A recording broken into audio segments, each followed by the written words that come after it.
just a bit of a whistle-stop tour of what we've been up to since we started using Impact Stack in April.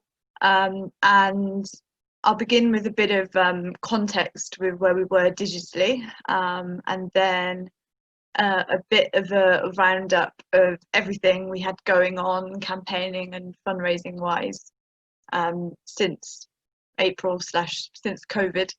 And after that, go into some little examples of some testing and tinkering and things that we've seen since using Impact Stack.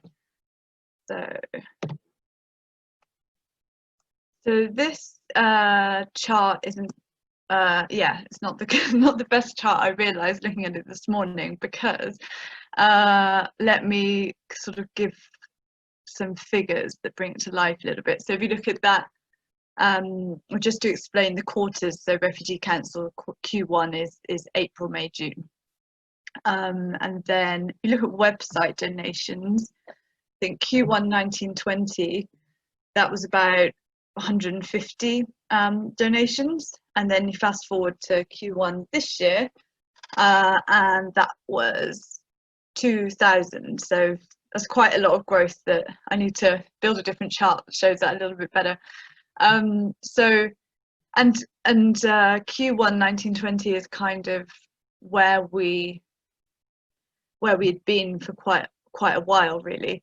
We'd invested in a new WordPress website for the main part of our website, which was doing a much better job at sort of showcasing what we do and making information about our services available.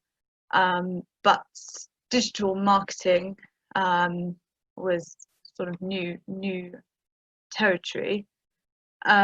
So yeah, I joined in July last year, and some big thing happened in Q3 as well as Christmas.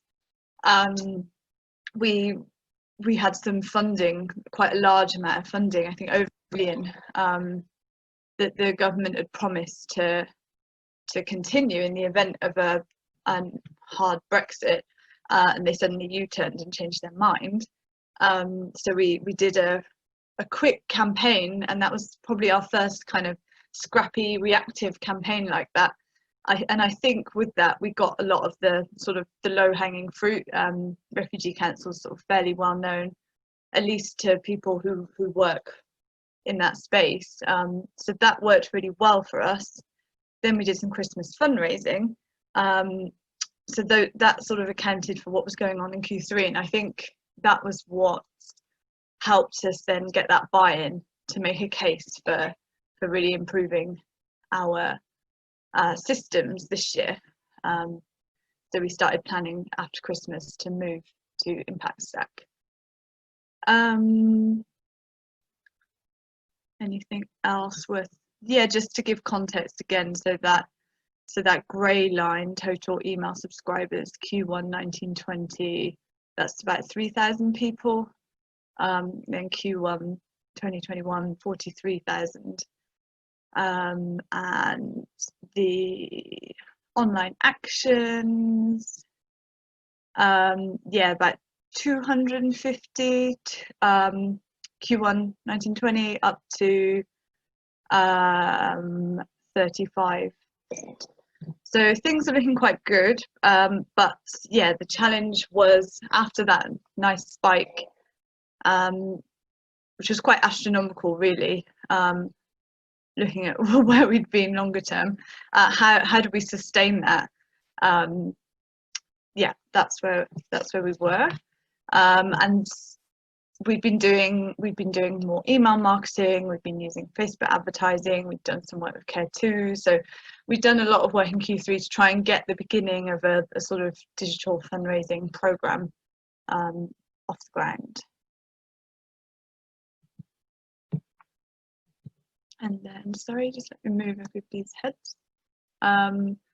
So what we've been up to since March, April. So we started using Impact Stack in April, which was really good timing because it's just been complete chaos basically. So it was great to have a system that made things easy for us. So originally we'd planned quite a major campaign around the move on period, which is the 28 days a new refugee has when they get refugee status. They're in asylum accommodation, they're being given an asylum support allowance, and suddenly all of that's being dropped. They've got 28 days, they need to like find a home, they need to get benefits, oh, well, they need a bank account, and it's just like this catch-22 where you can't do one thing before you've done the other. So we had like this nice campaign mapped out. We were going to do some telephone fundraising off the back of it, and then come March the environment completely changed, so that's on hold. Hopefully we will come back to it, but a lot of what we've done has been completely reactive. So yeah, so these this list of 4 things here are some of our main activities, none of which was planned. So that first one was a fundraiser where I was actually, this was in March before we moved to Impact Stack, and it was quite a scrappy thing. I think it was half planned, and then I got wiped out with some sort of fever, which might have been COVID, and then my colleague had to pick it up, and but the idea here was just to sort of use those feelings, or sort of tap into those feelings at the beginning of the pandemic about people being quite community minded and concerned for vulnerable people. So we had an appeal about giving in solidarity. And then we developed some call to actions to the Home Secretary with the supporting MP action. We did a lot of lead gen with Facebook and Care2 with this, and had a bit of a email welcome journey. And this was in light of COVID, asking for protections for refugees and people seeking asylum. For example, universal credit got increased by £20, but there was no similar increase to the asylum support allowance. So this, we're newish to reactive campaigning and digital campaigning, but so things internally can sometimes take us a bit of back and forth to kind of have a go at something. And so after the big campaign last year, when the funding was dropped, I think that helped show us that it can work and help add pressure.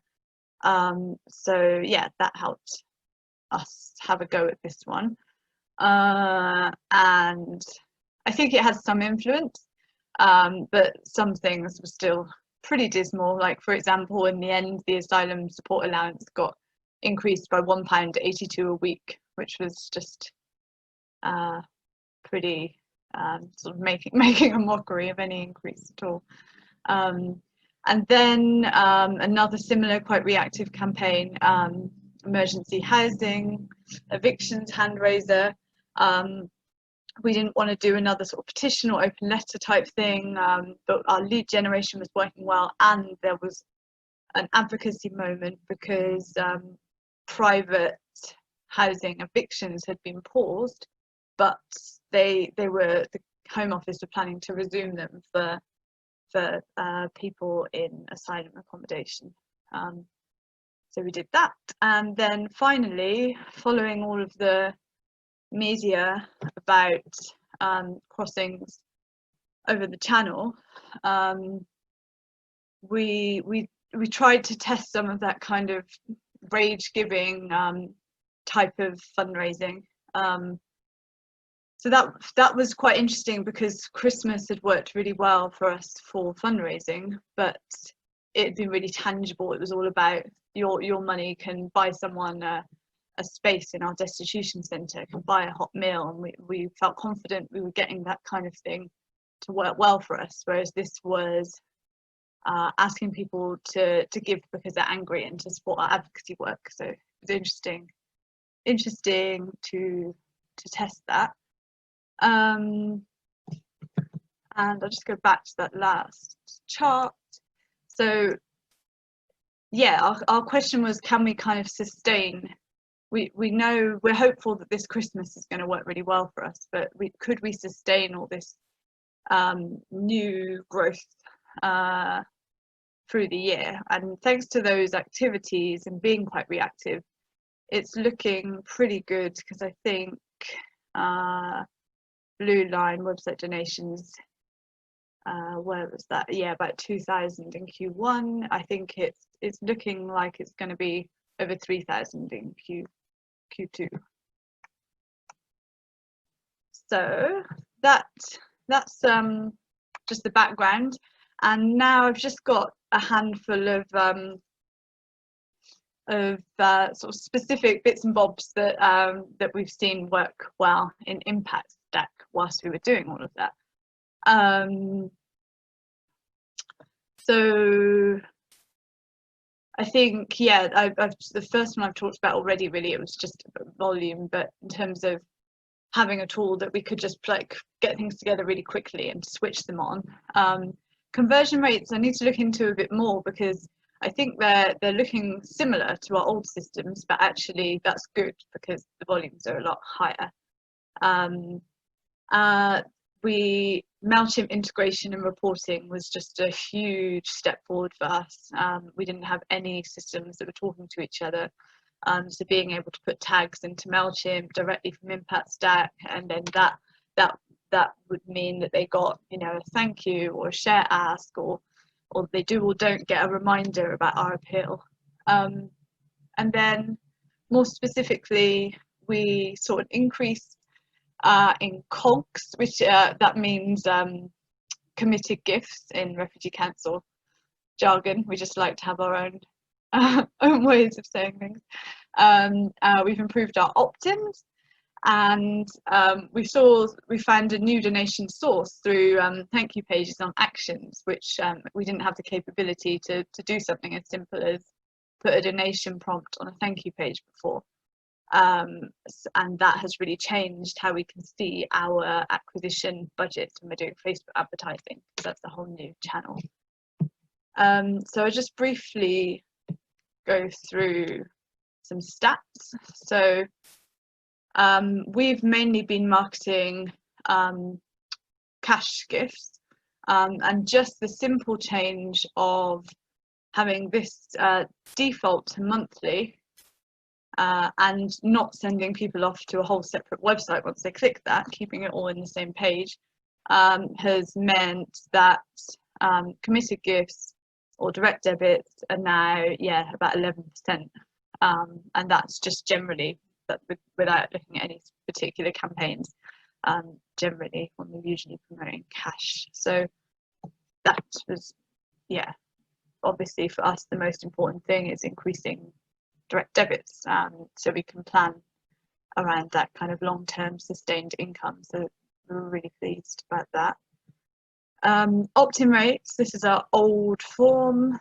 You can see we've got loads of ticks, so you're automatically opted out unless you bother to tick stuff. So obviously that was not ideal before.